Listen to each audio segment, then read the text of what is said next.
में बात करेंगे लोकसभा चुनाव की सियासी तपिश के साथ साथ देश के सियासत इन दिनों हिंदुत्व के इर्द गिर्द सिमटी हुई नजर आ रही है। सत्ता पक्ष से लेकर विपक्षी दल तक सभी मंदिर पॉलिटिक्स के जरिए सियासी समीकरण साधने में जुटे हुए हैं।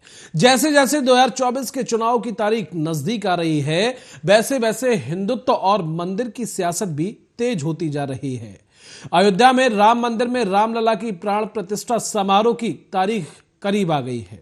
इसे लेकर पूरे देश में जबरदस्त उत्साह देखने को मिल रहा है। पीएम मोदी 22 जनवरी को राम मंदिर उद्घाटन कार्यक्रम में शिरकत करेंगे, जबकि कांग्रेस सहित विपक्ष के कई दल यानी कि आरएसएस, बीजेपी आरएसएस का पॉलिटिकल इवेंट बताकर रामलला के प्राण प्रतिष्ठा कार्यक्रम में शामिल होने का न्योता ठुकरा चुके हैं।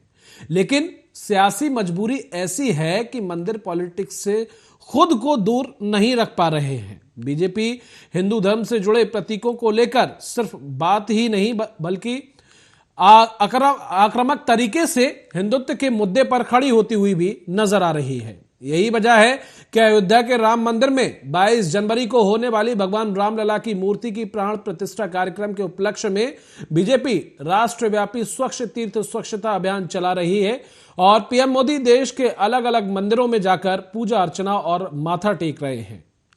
तो बीजेपी के छोटे बड़े सभी नेता मंदिरों में जाकर साफ सफाई कर रहे हैं। वहीं विपक्षी गठबंधन इंडिया के नेता जैसे सोनिया गांधी, मल्लिकार्जुन खड़गे से लेकर ममता बनर्जी, अखिलेश यादव और अरविंद केजरीवाल अयोध्या में 22 जनवरी को होने वाले रामलला के प्राण प्रतिष्ठा कार्यक्रम में भले ही ना जा रहे हो, लेकिन मंदिर की सियासत से खुद को अलग नहीं रख पा रहे हैं। राहुल गांधी से ममता बनर्जी और केजरीवाल तक बीजेपी की राम मंदिर पॉलिटिक्स को काउंटर करने के लिए अपनी अलग मंदिर सियासत खड़ी कर रहे हैं। अब सवाल यह है कि जब 22 जनवरी को पूरे उमंग के साथ प्राण प्रतिष्ठा कार्यक्रम चल रहा होगा, तब राहुल गांधी और विपक्ष के दूसरे नेता क्या कर रहे होंगे? बड़ा सवाल यही है और लगातार इसी सवाल को लेकर आज बहस करेंगे। मेहमान भी हमारे साथ जुड़ गए हैं, उनसे आपका परिचय करा देते हैं। अजीत सिंह हैं, बीजेपी नेता हैं, वो हमारे साथ जुड़ गए हैं और हमारे साथ हैं अमित पाठक, कांग्रेस प्रवक्ता हैं, वो भी हमारे साथ जुड़ गए हैं। सबसे पहले स्वागत है सर आप दोनों मेहमानों का आर्य न्यूज पर। जी बहुत बहुत धन्यवाद सर, आपका भी बहुत बहुत स्वागत हमें जोड़ने के लिए। अजीत जी, पहला सवाल मेरा आपसे ये है कि ये 22 जनवरी को रामलला प्राण प्रतिष्ठा का अहम दिन, भव्य दिन, सब लोग उत्साहित हैं, लेकिन विपक्ष के तमाम नेता अभी भी सियासत में सिमटे हुए हैं। लगातार सियासत देखी जा रही है। एक तरफ बड़ा प्राण प्रतिष्ठा का अहम दिन जो है देश दुनिया में लोग देख रहे होंगे, भव्य तरीके से हो रहा होगा, वहीं दूसरी तरफ सियासती कार्ड चल रहा है। कैसे देखते हैं आप? देखिए सर, ये जो एक इतना बड़ा राम मंदिर दिव्य भव्य इसका आयोजन होने जा रहा 22 तारीख को जी, तो जहां तक आप और सभी के इस जानकारी में है कि जितनी विपक्षी पार्टियां हैं, कहीं न कहीं इनके पेट में सबके दर्द हो रहा इस बात को लेके। और हमारी भारतीय जनता पार्टी और पूरे अपने भारतवर्ष का हिंदू सभी अति उत्साहित हैं इसको लेके। तो कहीं न कहीं इसीलिए इन पार्टियों को डर लग रहा है, लोकसभा चुनाव सर पे हैं, तो इसीलिए ये सब लोग हतोत्साहित हैं। समझ में नहीं आ रहा इनको कि हम लोग क्या करें। भारतीय जनता पार्टी ने इसको बहुत ही बड़े एक उसके रूप में प्रस्तुत किया है और बहुत ही बड़ी इसका एक दिवाली। अजीत जी, विपक्ष तो साफ साफ कह रहा है कि ये आरएसएस और बीजेपी का इवेंट है, भाई हम इसमें शामिल नहीं होंगे। नहीं, हाँ, इवेंट यही, बिल्कुल आपने सही कहा, जो इवेंट ये इवेंट नहीं है। इन लोगों को यही नहीं पता है धार्मिक अनुष्ठान है कितनी बड़ी, उसको इवेंट बता रहे हैं। इन्हीं सब चीजों से इन लोगों की पार्टियों का कहीं न कहीं नुकसान हो रहा है और जो इनका वोट बैंक कम हुआ, जो सत्ता में 70 साल रहे, उसके बाद नहीं, आजादी के बाद से कांग्रेस सत्ता में रही और आज न आने का कारण सबसे बड़ा यही कारण है कि ये लोग अनर्गल बयानबाजी इसको इवेंट बता रहे हैं। ठीक है सर, ठीक है। अमित पाठक जी हमारे साथ जुड़े हुए। अमित पाठक जी, आपकी प्रतिक्रिया। सर, मैं आपका और आपके पैनलिस्ट का और आपके दर्शकों का हार्दिक स्वागत एवं वंदन करता हूं और मैं समय आदरणीय महोदय मानव आपसे समय चाहूंगा कि मुझे 2 मिनट का समय जरूर दिया। बिल्कुल बिल्कुल, मैं अपनी बात कहना चाहूंगा। जैसा कि सर आपने कहा कि राहुल गांधी जी क्या करेंगे। सर, राहुल गांधी जी पैदल चल रहे हैं 6700 किलोमीटर की यात्रा कर रहे हैं, गरीबों की न्याय यात्रा निकाल रहे हैं और ये पूछ रहे हैं कि पिछले 10 वर्षों में भाजपा क्या कर रही है। राहुल गांधी जी ये कर रहे हैं जो मणिपुर में आज मणिपुर चल रहा है, वहां पर अगर कोई आंसू पहुंचने के लिए गया, उन लोगों को साथ मिलने गया है और देखने गया हुआ है, तो वो राहुल गांधी जी कर रहे हैं। सर आपने अभी अपना एक आंसर खुद ही दे दिया कि लोग क्या कर रहे हैं। ये लोग रामनवमी के नाम पर इवेंट कर रहे हैं। यदि इवेंट नहीं कर रहे हैं तो मंदिर पूरा होने से पूर्व भी उसकी प्राण प्रतिष्ठा क्यों की जा रही है? क्योंकि इन्हें 2024 के लिए मुद्दा बनाना है राम जी को, राम मंदिर को, और ये पिछले कई दशकों से यही करते चले आ रहे हैं। सर मैं आपके लिए जानकारी के लिए कहना चाहूंगा कि आप ही जरा बताएं, जब चारों शंकराचार्यों ने आने से मना कर दिया है, बाबा बागेश्वर जो कि हमेशा भाजपा के पक्ष में बोलते थे, लेकिन उन्होंने भी स्वामी स्वरूपानंद को न्याय की मूर्ति बताया और उन्होंने तक आने से मना कर दिया है। तो ये संत ही इसका खुद ही विरोध कर रहे हैं, संत ही वहां का विरोध कर रहे हैं। और हमारे नेता आप ये कहने हम अयोध्या जाने का परहेज करते हैं, नहीं मानने वाले। हम अयोध्या जाने से कांग्रेस बिल्कुल भी परहेज नहीं करती है, न ही राहुल गांधी जी हम परहेज करते हैं। और राजीव गांधी जी से हमारे कांग्रेस के प्रधानमंत्री थे जिनके जमाने में ये ताले खुलवाए गए थे। आपके संज्ञान में लाना चाहूंगा कि हमारे नेता आदरणीय प्रदेश अध्यक्ष अजय राय जी, हमारे महासचिव आदरणीय अविनाश पांडे जी जब अयोध्या जाते हैं, रामलला के दर्शन करने जाते हैं, हनुमानगढ़ी में दर्शन करते हैं और वहां जाकर के रामलला के गर्भगृह के दर्शन करते हैं, सरयू का स्नान करते हैं, वहां पर जाकर के इन लोगों की और की मानसिकता देखिए था भाजपा के लोगों की, संघ के लोगों की, कि ये इतने मतलब गिर चुके हैं कांग्रेस से, इतने कांग्रेस के जिसका जनाधार बढ़ रहा है, ये उससे इतना हतोत्साहित है कि ये कांग्रेस के झंडे को, मतलब अमित जी कुल मिलाकर आप ये मानते हैं कि वाकई इवेंट है बीजेपी और आरएसएस के द्वारा रचा हुआ? भाजपा इवेंट करने में माहिर है, लोगों का ब्रेन वॉश कैसे किया जाता है ये माहिर है। भाजपा ये इवेंट ही कर रही है। यदि ये इवेंट नहीं होता तो मंदिर पर निर्माण को पूरा होने दिया जाता। हमारे चारों अखाड़ों के हमारे जो सरस्वती हमारे चारों शंकराचार्य जो है उनको बढ़ाया जाता, धर्म के लोगों से इसका उद्घाटन कराया जाता, इसका जीर्णोद्धार कराया जाता, लेकिन ये सब चीजें गलत है। ठीक है सर, आपको समय दिया गया। अजीत जी आपकी प्रतिक्रिया, जिस तरह से अभी अमित पाठक जी ने कहा कि भाई इवेंट है, इसमें कोई झूठ नहीं है, और रही बात कि जिस दिन प्राण प्रतिष्ठा का प्रोग्राम चल रहा होगा, प्राण रामलला विराजमान होंगे, उस दिन राहुल गांधी और अन्य दल क्या करेंगे? तो राहुल गांधी तो अपनी यात्रा पर निकल गए हैं, जिस तरह से अभी अमित पाठक जी के द्वारा कहा गया। तो कैसे देखते हैं सर आप? देखिए सर, पहली बात तो इवेंट शब्द ही प्रयोग गलत किया जा रहा है। दूसरी सबसे बड़ी चीज है कि सोनिया जी ने भी उसका निमंत्रण दिया गया, उन्होंने भी स्वीकार नहीं किया, खड़गे साहब ने भी उसका स्वीकार नहीं किया। आप ना राम भगवान में आस्था रखते हैं, आप कहते भी हैं कि हमारे नेता जाते हैं, यदि जाते हैं तो श्री राम जन्मभूमि तीर्थ क्षेत्र जो ट्रस्ट है उसने निमंत्रण दिया, तो उसको क्यों ठुकरा दिया, क्यों अस्वीकार कर दिया? अगर आप राम भगवान में आस्था रखते हैं तो उनको स्वीकार करना चाहिए था, आना चाहिए। तो नंबर एक बात।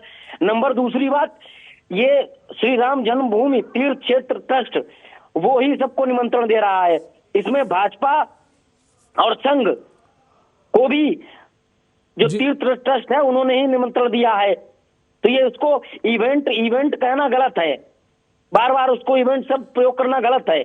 नहीं, इवेंट शब्द की बात नहीं है, लेकिन सर आरोप की बात है। इवेंट तो एक शब्द है, आपने बताया, लेकिन एक आरोप की बात है कि भाई ये कुल मिलाकर बीजेपी का प्रोग्राम है। इस जो रामलला प्राण प्रतिष्ठा का 22 जनवरी को प्रोग्राम होना है, बड़ा दिन है, भव्य जो तैयारियां चल रही हैं, उसको लेकर विपक्षी जो दल है, इंडिया गठबंधन कहे, उनके द्वारा ये कहा जा रहा है। तो ये तो एक शब्द हो गया, लेकिन कहीं ना कहीं आरोप ये लगाया जा रहा है कि ये वोट बैंक का जो है, वोट बैंक का कार्यक्रम है बीजेपी के द्वारा जो किया जा रहा है। आप ये बताइए, जैसे राम जन्मभूमि तीर्थ क्षेत्र ट्रस्ट है, उसने ही सबको निमंत्रण दिया, मोदी जी भी उसी क्रम में आएंगे, योगी जी भी आएंगे, और जो मर्यादा पुरुषोत्तम भगवान श्री राम जिनका कई वर्षों बाद आज दिव्य भव्य मंदिर बन रहा है, तो हमें तो लग रहा है इसमें सबको अति उत्साह के साथ लगना चाहिए था। राहुल जी को आना चाहिए था, सोनिया जी को आना चाहिए था, खड़गे साहब को आना चाहिए था, इसमें तो सभी को बढ़ चढ़ के हिस्सा लेना चाहिए था। तो क्यों उन लोगों ने जो आमंत्रण उसको स्वीकार कर दिया? मतलब आपको अजीत जी लगता है कि विपक्ष ने न्योता से तो दूरी बनाई है, लेकिन सियासत कार्ड लगातार विपक्ष के द्वारा खेला जा रहा है। बिल्कुल सर। ठीक है अमित पाठक जी, जी सर, आपकी प्रतिक्रिया इस पर?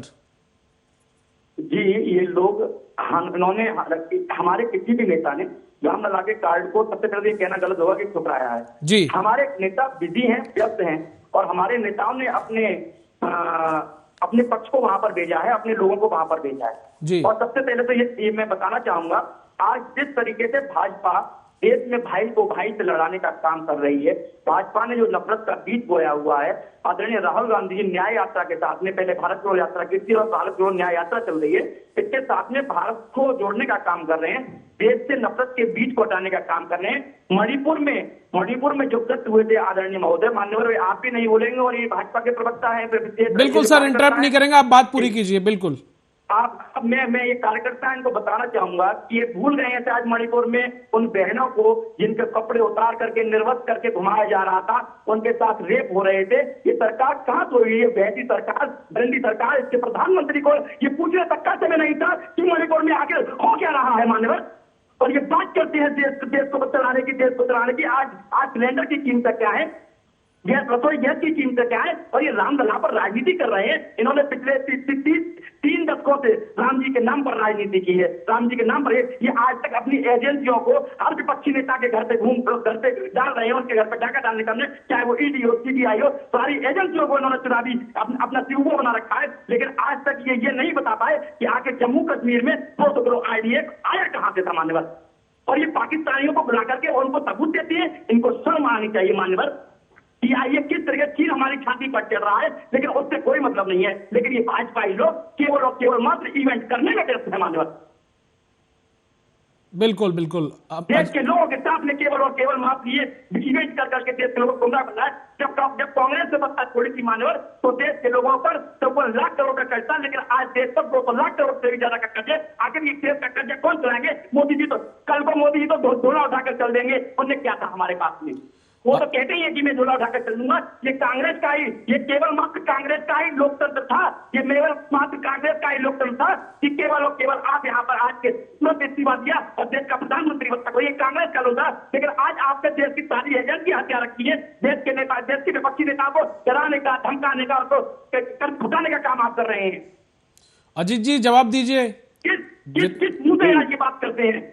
देखिए सर, सबसे बड़ी चीज ये है, ये कांग्रेस हो या कोई पार्टी हो, विपक्षी पार्टियों की बौखलाहट। सुन लीजिए अजीत जी, आपके पास आऊंगा। अजीत जी आऊंगा, आपके पास आऊंगा, बात पूरी करने दीजिए अमित जी को। जी अमित जी, ये राम मंदिर का उद्घाटन जब भी हो सकता था। ये शंकराचार्य विरोध कर रहे हैं कि साहब ये कुछ समय के बाद भी हो सकता था, मंदिर पूरा होने के बाद। आखिर इतनी जल्दी क्या पड़ी थी? मध्य प्रदेश में आपने जाकर के होगा, ये महाकाल लोग बना रहे थे मान्यवर। मध्य प्रदेश में आपने देखा होगा, ये महाकाल लोग बना रहे थे। लेकिन उस महाकाल लोक में मामा की सरकार में क्या हुआ? मामा की सरकार में उसको रुपया खाया गया, रुपया टकाने गए, वो एक आंधी तक नहीं झेल पाया महाकाल को। ठीक है सर, महाकाल लोग की बात करते हैं, किस हैसियत से ये देश को मतलब करने की बात करते हैं। ठीक है अजीत जी जवाब दीजिए। जी सर, जवाब दीजिए। सर ऐसा है जी, जो मोदी जी का एक विपक्षी पार्टियों के पास जब कुछ नहीं मिलता है तो बस आरोप प्रत्यारोप लगाओ, फर्जी अनर्गल आरोप। दूसरी बड़ी सबसे चीज यह है कि अभी लोकसभा चुनाव से पहले जो चुनाव हुए थे कई राज्यों में, उसमें रिजल्ट देखा आपने कि भाजपा कितना अच्छा अपना प्रदर्शन किया सेमीफाइनल में। अब फाइनल मैच है, तो इसलिए उसको बस ये लोग इस प्रकार से प्रोजेक्ट करना चाह रहे हैं कि जो है इनके पास कोई मुद्दा ही नहीं है। दूसरी सबसे बड़ी चीज, अभी जब पिछले लोकसभा चुनाव हुए थे जी, उसमें जो विशेष समुदाय का वोट है 15% वोट जो है टोटल वो कांग्रेस को गया था। सिर्फ इसीलिए ये लोग इस मुद्दे से दूरी बनाए हुए हैं कि राम मंदिर पे अगर हम जाएंगे तो एक विशेष समुदाय का वोट हमको मिलेगा नहीं, मेरी पार्टी का नुकसान होगा। बस एकमात्र उसका यही कारण है। बाकी जो मतलब अजीत जी आपका कहने का मतलब है विपक्ष जो है सिर्फ आरोप प्रत्यारोप लगा सकता है। जब ऐसा कोई देश के लिए काम होता है तो विपक्ष का काम ही है आरोप प्रत्यारोप लगाना और सत्ता पक्ष सरकार को घेरना। आप श्रीमान जी देख सकते हैं, राजस्थान हो, मध्य प्रदेश हो, यूपी में आप देख लीजिए। यूपी में हम लोग इसीलिए दोबारा आए ना कि जब अच्छे कार्य किए गए कोई। ठीक है, इसी की प्रतिक्रिया लेंगे अमित जी से। अमित जी, जिस तरह से अभी अजीत जी ने कहा कि इसीलिए हम दोबारा विराजमान हुए यूपी में और फिर लगातार आने वाले हैं। हमारे भाजपा के हमारे भाजपा के मान्यवर कह रहे हैं कि विपक्ष और हमेशा उंगलियां उठाता है, जी। लेकिन हमें इन्हें याद दिलाना चाहूंगा शायद इनकी या तो इन्हें पता नहीं होगा या इनकी मनोदशा काफी कमजोर दिखती है मुझे। अब मैं इन्हें बताना चाहूंगा कि हम कांग्रेसी वो लोग हैं, हम 139 साल की विचारधारा हैं जितने अपने पास में विपक्ष को बैठाया था। और आप भूल रहे होंगे शायद मान्यवर, वह मेरे नेता आदरणीय भारत रत्न श्री राजीव गांधी जी थे जिन्होंने विपक्ष के तौर पर आदरणीय अटल बिहारी वाजपेयी को विदेश तक भेजा था उनका प्रतिनिधित्व करने के लिए। और जब वो बीमार थे तो उनको इलाज कराने के लिए भी मेरे नेता आदरणीय श्री राजीव गांधी जी ने विदेश भेजा था उनका इलाज कराने के लिए। तो आप ये चीज हमें मत सिखाइए कि हम विपक्ष को हर चीज से तकलीफ है, बल्कि विपक्ष ने हमेशा इस देश में जब हम सत्ता पक्ष में थे और आप विपक्ष में थे तब हमने हमेशा विपक्ष को बढ़ चढ़कर बोलने की आजादी दी थी। आज वही याद दिलाना चाहूंगा, जब हम सत्ता पक्ष में थे तब यही भाजपाई थे जो कि एफडीआई का विरोध किया करते थे। आज एफडीआई में पूछना चाहूंगा इन मार्गों से कितने पसंद है, आपने रिटेल को व्यापारी को खत्म किया है। आप आज दिन तक जीएसटी की कमियों को नहीं हटा पा रहे हैं। आप सुसंगठित नहीं है। आप देश के किसानों के लिए काले कानून लेकर के आए और आप किसानों को सबको आपने सड़क पर लाके उधेड़ दिया और वहां पर आपने कीलें लगाई थी बहुत लंबी लंबी किसानों के, किसान दिल्ली में ना घुस पाए। आज आपके शासन में ट्रक ड्राइवर जो है हड़ताल पर गए हुए हैं। आपने छोड़ा किसको है? आपने ना छात्र छोड़ा है, न किसान छोड़ा है, न युवा छोड़ा है, न ट्रक ड्राइवर छोड़ा है, न कारपेंटर छोड़ा है, न महिला छोड़ी है, न महिला की रसोई छोड़ी है। मान्यवर जी, आखिर आपने छोड़ा क्या है? केवल आप राम के नाम पर घर घर अक्षर बंटवा रहे हैं 4 चावल देकर के, और आप ये देखना चाहते हैं कि हमें इन 4 चावलों के सारे वोट मिल जाएगा। इस बार जनता आपको आपकी हैसियत दिखाने का काम करेगी। मतलब अमित जी, आपके कहने का मतलब है जो अक्षर कार्ड बांटे जा रहे हैं, जो लोगों को न्योता दिया जा रहा है, सिर्फ और सिर्फ वो वोट का न्योता है, वोट बैंक के लिए न्योता दिया जा रहा है। वो चाहता है, वो ये वोट के मामले में कन्वर्ट करना चाहते हैं कि कैसे ही केवल ये वोट में कन्वर्ट हो जाए, इंसान के दिमाग की नसों को ब्लॉक किया जाए और केवल राम मंदिर पर वोट ही मांगा जाए। ये इवेंट सर, इसमें आपसे ही जानना चाहूंगा कि आप तो बड़े पैनलिस्ट हैं और कि ये हो क्यों रहा है? आखिर ये इवेंट बाजी ही है ना? नहीं सर, इसमें हमारी कोई प्रतिक्रिया नहीं है। मैं जानना चाहूंगा कि वो 200 किलो जो आरडीएक्स आया था जिसमें हमारे जवान शहीद हुए, 45 जवान शहीद हुए थे, आखिर वो 200 किलो आरडीएक्स से ये पता लगा पाए क्या आज दिन तक? अब तो इन्होंने पाकिस्तान को बहुत सबूत भी दे दिए हैं। जी, अजीत जी जवाब दीजिए। देखिए सर जी, हमारा तो जो हमारे मित्र हैं जी, इनसे सबसे पहला तो मेरा प्रश्न ही है जी, कि यदि इतने साल इस सरकार में रहे, सब कुछ रहा, आप लोगों को अगर कोई ऐसा मौका मिला तो आप लोगों ने उसको क्यों नहीं वो किया? दूसरी चीज कि आपके जो जितने पार्टी के वरिष्ठ, आपके पार्टी के जितने वरिष्ठ नेता हैं, जब चुनाव टाइम आता है तभी राहुल गांधी जी मंदिर क्यों जाते हैं? तभी उनको भारत जोड़ो यात्रा क्यों याद आती है? उससे पहले क्यों उनको याद नहीं आती है?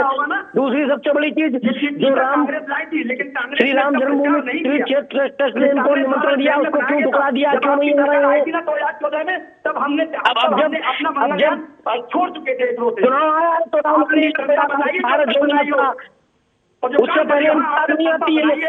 इस देश में नफरत तो विदेश ट्रेन आएंगे घूमने, महीनों के लिए गायब हो जाएंगे, फिर ट्रेन आएंगे, तब भी इनको यहाँ देखना चाहिए ना। उत्तर प्रदेश आगे दे दिया। अब जब लोकसभा चुनाव होने वाले हैं तो भारत जोड़ो यात्रा, इससे पहले गांधी जी ने क्या नतीजा निकला, कितना बुरा हाल है। ठीक है सर, तो जी जी जी जी, बात पूरी कीजिए।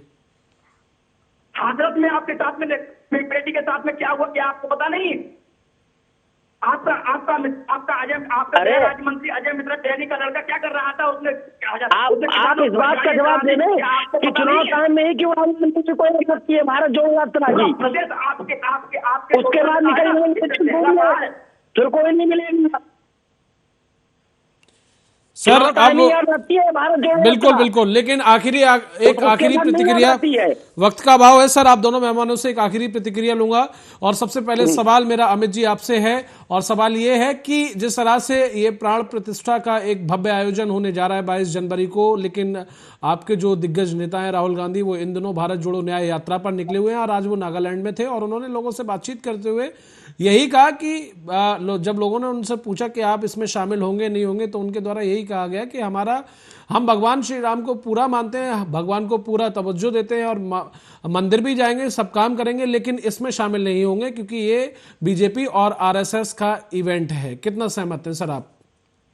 मैं कम शब्दों में अपने प्रतिक्रिया। नेता माननीय भैया श्री राहुल गांधी जी की बात से पूरा समर्थन करता हूँ जी। भाजपा जो इवेंट करेगी उसमें तो हम बिल्कुल भी नहीं जाएंगे, लेकिन हमारा प्रतिनिधि दल, हमारे प्रदेश अध्यक्ष, हमारे राष्ट्रीय सचिव महासचिव आदरणीय अविनाश पांडे जी अभी ही हाल ही में सरयू स्नान करके आए हैं, रामलला के दर्शन करके आए हैं। और इनकी भाजपा के लोगों ने दोबारा बता देना चाहूंगा कि वो भारत रत्न ही राजीव गांधी जी थे, जिन्होंने मंदिर के ताले खुलवाए थे और किसी को बुरी चीज होना चाहिए। ठीक है, ठीक है। हमारे नेता जैसे ही भारत जोड़ो न्याय यात्रा से फ्री होंगे तो माननीय राहुल गांधी जी खुद दर्शन करने जाएंगे। ठीक है, ठीक है। अजीत जी, आपकी प्रतिक्रिया कम शब्दों में।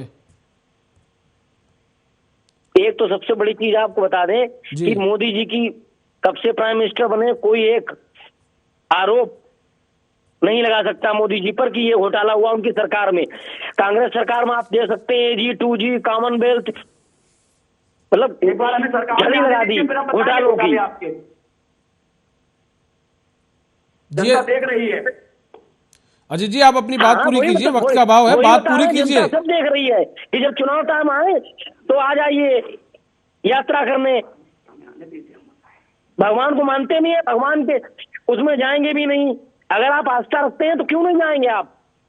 जैसे सभी, मेरा अपना मानना ये है कि राहुल गांधी, सोनिया। ठीक है सर, मेरा वक्त का अभाव है। अजीत जी, छोटा सा सवाल है, जो प्राण प्रतिष्ठा का आयोजन होने जा रहा है, भव्य दिन है, ऐसे में कितना उचित है विपक्ष का इस तरह से जो विपक्ष के द्वारा लगातार प्रतिक्रियाएं आ रही हैं, क्या मानते हैं आप इसे? क्योंकि अजीत जी की प्रतिक्रिया, अमित जी की प्रतिक्रिया मैंने ले ली, अब आपकी कम शब्दों में प्रतिक्रिया सर। देखिए सर, ये जो भी सोनिया जी, राहुल जी, खड़गे जी इसलिए सिर्फ दूरी बनाए हैं कि एक व्यक्ति, एक समुदाय का वोट इनसे नाराज ना हो जाए। सिर्फ और सिर्फ वोट बैंक की राजनीति है कि अगर वहां जाएंगे तो एक विशेष समुदाय नाराज हो जाएगा, तो ना वहां जाएंगे, वो टोटल वोट इनको मिले और वो सब खुश हो जाए। चलिए ठीक है, आप दोनों मेहमानों का सर बहुत शुक्रिया, वक्त का अभाव है, बहुत शुक्रिया आप दोनों मेहमानों का इस चर्चा में जुड़ने के लिए, अपना कीमती समय देने के लिए। तो 22 जनवरी को रामलला विराजमान होंगे, यानी कि 22 जनवरी को प्राण प्रतिष्ठा का अहम दिन। लेकिन ऐसे में लगातार विपक्ष के द्वारा जो प्रतिक्रियाएं सामने आ रही हैं, विपक्ष के द्वारा लगातार ये कहा जा रहा है कि ये बीजेपी और आरएसएस का इवेंट है, हम रामलला के दर्शन जरूर करेंगे, भगवान की पूजा जरूर करेंगे और मंदिर भी जाएंगे, लेकिन फिलहाल हम इस इवेंट में शामिल नहीं होंगे। फिलहाल के लिए इस मुद्दे में बस इतना ही। कल फिर मुलाकात होगी नए मुद्दे के साथ, तब तक के लिए आप बने रहिए आर्य न्यूज के साथ।